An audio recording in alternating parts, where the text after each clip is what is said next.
दोस्तों नमस्कार, आदाब, स्वागत है आप सभी का। आज मैं आप सबसे एक ऐसे विचार पर बात करने आया हूं जो हमारी ज़िंदगी को बदलने की शक्ति रखता है। वह विचार है, सब कुछ संभव है, एवरीथिंग इज़ पॉसिबल। दोस्तों, इस दुनिया में जितने भी महान काम हुए हैं वे पहले असंभव लगते थे। चाहे वो चांद पर कदम रखने की बात हो, चाहे अंधेरे को चीरकर रोशनी फैलाने वाली बिजली का आविष्कार, या फिर हमारे स्मार्टफोन जिनके बिना आज की दुनिया अधूरी है।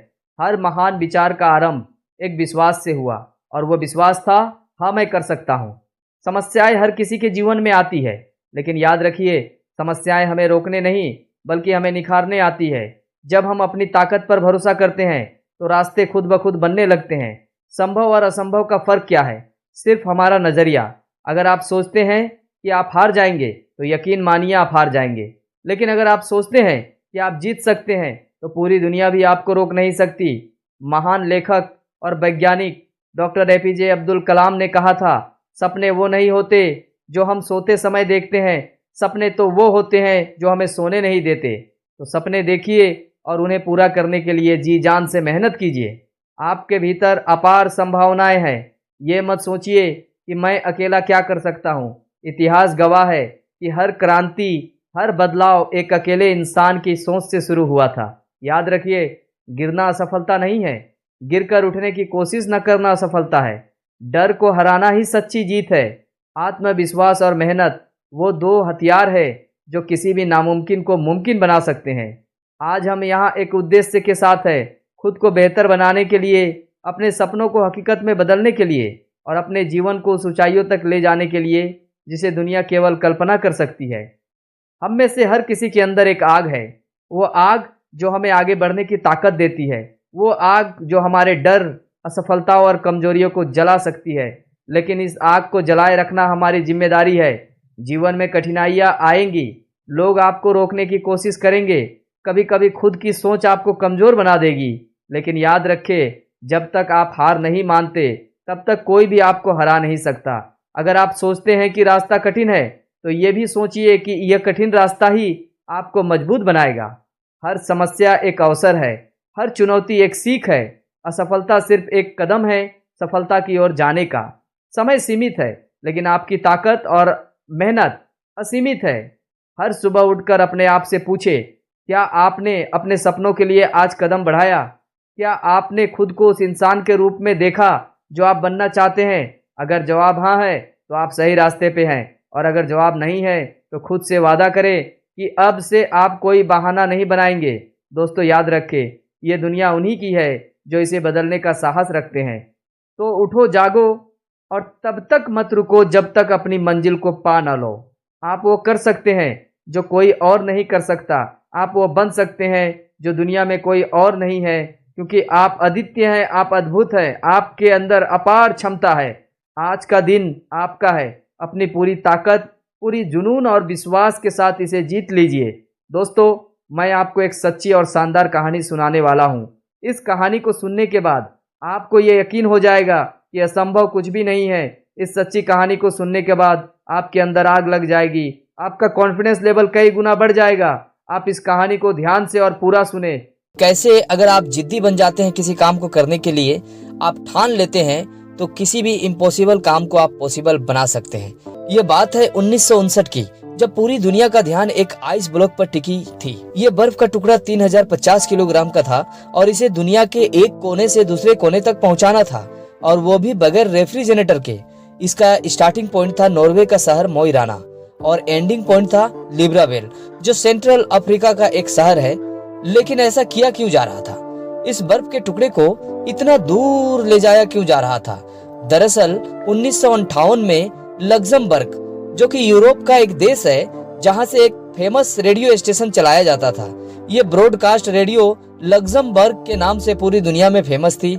इस रेडियो स्टेशन के तरफ से सारे सुनने वालों के लिए एक अनोखा चैलेंज रखा गया, और वो चैलेंज ये था कि कोई भी आदमी 3 टन वजन के बर्फ के टुकड़े को आर्कटिक रीजन से अफ्रीका तक लेकर जाएगा तो उसे एक बड़ा इनाम दिया जाएगा, एक बड़ी रकम दी जाएगी।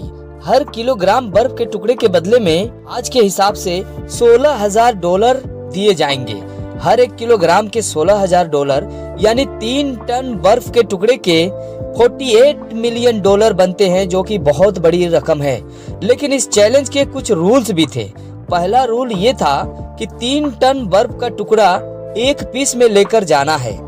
दूसरा रूल्स ये था, इसको सिर्फ बाय रोड ट्रांसपोर्ट किया जाएगा। और तीसरा रूल, जो कि बहुत ही मुश्किल था, बर्फ के टुकड़ों को ले जाने में किसी भी तरह का रेफ्रिजरेटर का इस्तेमाल नहीं कर सकते हैं। रेडियो लग्जमबर्ग ने इतना बड़ा इनाम इसलिए रखा था क्योंकि उन्हें मालूम था कि इतना बड़ा बर्फ का टुकड़ा आर्कटिक रीजन से अफ्रीका तक लाना किसी भी तरह से पॉसिबल नहीं है, क्योंकि यह लंबा सफर है, 8,500 किलोमीटर का लंबा सफर है, और जिसमें अफ्रीका का गर्म रेगिस्तान 2,500 किलोमीटर का है, जहां का तापमान 50 डिग्री सेंटीग्रेड का रहता है, जो बर्फ फ्रीज से निकलने के बाद ही गलने लगता है। वो इस गर्म रेगिस्तान जिसे पार करने में हफ्तों लगेंगे, कैसे टिक पाएगा। ये चैलेंज के ब्रॉडकास्ट होने के कई महीनों बाद इस चैलेंज को पूरा करने के लिए बर्गर नाइटविक नामक शख्स आगे आए। उन्होंने ऐलान किया कि इस इम्पॉसिबल जैसी लगने वाली चैलेंज को पॉसिबल करने के लिए वो तैयार है। पूरी दुनिया में ये खबर फैल चुका था। रेडियो लग्जमबर्ग द्वारा दिए गए ये इम्पॉसिबल चैलेंज को पूरा करने के लिए एक व्यक्ति तैयार हो गया है। इस चैलेंज के पूरा करने के लिए बर्गर नेटविक ने एक टीम बनाया और काम शुरू कर दिया। इस चैलेंज को पूरा करने के लिए जिस तरह से शुरुआत की गई, इसके बारे में जब रेडियो लग्जमबर्ग को पता चला तो उन्हें एक बहुत बड़ी अमाउंट हाथ से जाने का डर सताने लगा, और इसी डर के वजह से उन्होंने अपने ऑफर को वापस ले लिया। रेडियो लग्जमबर्ग के द्वारा अपने ऑफर्स को वापस लेने के बावजूद भी बर्गर नेटविक, जो कि नॉर्वे में एक इंसुलेशन कंपनी ग्लासबेड के मैनेजिंग डायरेक्टर थे, बर्गर नेटविक ने इस चैलेंज को पूरा करने के लिए एक टीम बनाई। इस चैलेंज को पूरा करने को ठान ली थी। उनका मानना था कि अगर उन्हें पैसा न भी मिले तब भी वो इस चैलेंज को पूरा करेंगे। ये तय हो गया कि बर्फ के टुकड़े को नॉर्वे के शहर मोई राना से रोड के जरिए अफ्रीका के लिब्रावेल तक भेजा जाएगा। बर्फ के टुकड़े को Denmark, Netherlands, Belgium, France, Spain और मोरक्को के बाद अल्जीरिया से होते हुए लिब्रावेल तक लाया जाएगा। बर्गर नेटविक की टीम में एक इंजीनियर, 4 ड्राइवर, एक ट्रक मैकेनिक और 2 कैमरामैन शामिल थे। उन्होंने 3 टन वजन के बर्फ के टुकड़े को ग्लेशियर से काटने का फैसला किया, लेकिन इतने बड़े बर्फ के टुकड़े को एक ही साथ उठाना मुश्किल था। इसलिए 200 किलोग्राम के ब्लॉक को काट काट कर हेलीकॉप्टर के जरिए नीचे भेजा गया। नेटविक और उनके टीम की चर्चा पूरी दुनिया में हो रही थी, और इसी वजह से कई कंपनी ने नेटविक के इस चैलेंज को पूरा करने के लिए उन्हें स्पॉन्सर करना शुरू किया।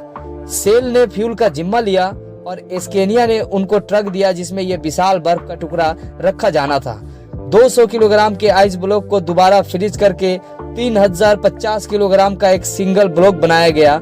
यह ब्लॉक ट्रक में लोड किया गया और उसके साइड में एक खास ग्लास बुल से उसकी इंसुलेशन की गई। अब ये ट्रक और नेटविक की टीम तैयार थी अपने चैलेंजिंग सफर को शुरू करने के लिए और इम्पॉसिबल को पॉसिबल करने के लिए। 27 फरवरी 1959 को यह इम्पॉसिबल सा दिखने वाला सफर शुरू हो गया।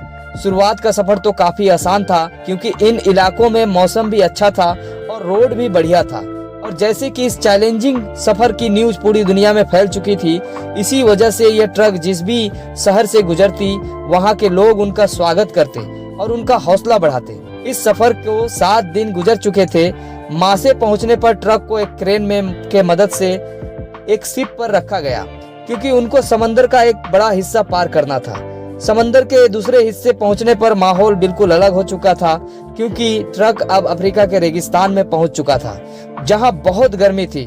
न सिर्फ बर्फ के टुकड़े की गलने की खतरा था बल्कि गर्म रेत पर सफर करने से ट्रक के इंजन के खराब होने का भी खतरा था और क्रू मेंबर की तबीयत बिगड़ने का भी खतरा था। इसके अलावा फ्रीडम फाइटर का भी खतरा था। वह लोग पहाड़ों में छिपे रहते थे। क्रू टीम को अपने सफर पूरा करने की जितनी जल्दी थी उनके रास्ते में उतना ही रुकावटें आ रही थी क्योंकि रेगिस्तान में प्रॉपर रोड न होने के कारण बार बार ट्रक रेत में फंस जाता था जिसे निकालने में घंटों लग जाता था। और अब ये चैलेंज इनके गले में आ गया था। एक तरफ तो फ्रीडम फाइटर का खतरा तो दूसरे तरफ बर्फ के पिघलने का खतरा, और रेगिस्तान की गर्मी ने बर्फ को धीरे धीरे पिघलाना शुरू कर दिया था। अगर ये फंस गए तो ये अपना चैलेंज को पूरा नहीं कर पाएंगे।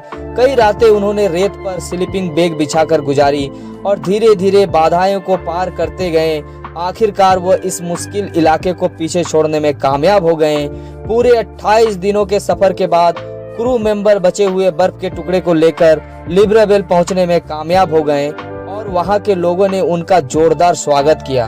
और आपको जानकर हैरानी होगी कि पूरे 28 दिनों के सफर के बाद भी बर्फ का 11% हिस्सा ही पिघला था। 89% बर्फ लेकर पहुंचने में वो बिल्कुल कामयाब हो गए। अगर कहानी पसंद आई तो वीडियो को लाइक करें, शेयर करें, चैनल को सब्सक्राइब करके घंटी को जरूर दबाएं।